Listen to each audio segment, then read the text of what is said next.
આગલી રાતે જ પ્રોગ્રામનું નક્કી કરીને હુતા એટલે હુતા ભેગી ડાયરેક્ટ હવાર.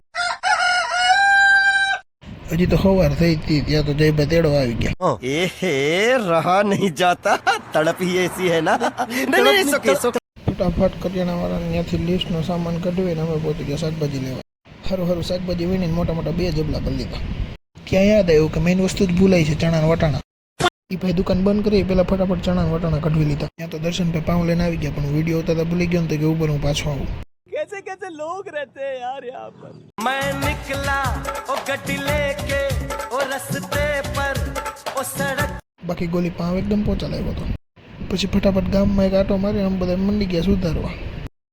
ત્યાં આ બાજુ અમારા મયંકભાઈ આખા ગામની પત્તર ખાંડીને પછી છેલ્લે લસણ ખાંડવા બેઠા. 8 વર્ષથી મારી ભેગો રહીને તપને મસ્ત કટિંગ કરતા શીખી ગયું છે. આ બાજુ જો આ પોપટ અને એનું મરચું. બટેટાની જ રાહ હતી, જેવા બટેટા બફાણા એટલે સીધું મૂક્યું તેલ. તમને તો ખબર જ છે આપણે પ્યોર સિંગ તેલ સિવાય કે ખાતા જ નથી. આવી ગયું જીરું, તજ, લવિંગ, બાદિયાન, મીઠો લીમડો. પછી ફટાફટ ડુંગળી નાખીને મસ્ત વઘાર મારીને માંડ્યા હલાવવા. પછી ચટણી, ગરમ મસાલો, ચણા વટાણા બધું નાખીને પાણી ઉમેરીને મસ્ત ઉકળવા દીધો. આ થઈ ગયો રગડો રેડી. પાવને બધું તૈયાર કરીને બેસી ગયા જમવા. તપનભાઈ દ્વારા ઠોડેલી છાશને ઇગ્નોર કરવા નમ્ર વિનંતી. તમને ખબર જ છે તારક મહેતા વગર તો આપણે ખાવાનું હાલતું નથી. અમારે જે ભાઈ રહ્યા પૈસાવાળા હાથ તો સોડાથી જ ધોવે. पैसा ही पैसा होगा. પછી વાસણ સાફ કરીને કરી દીધું પૂરું.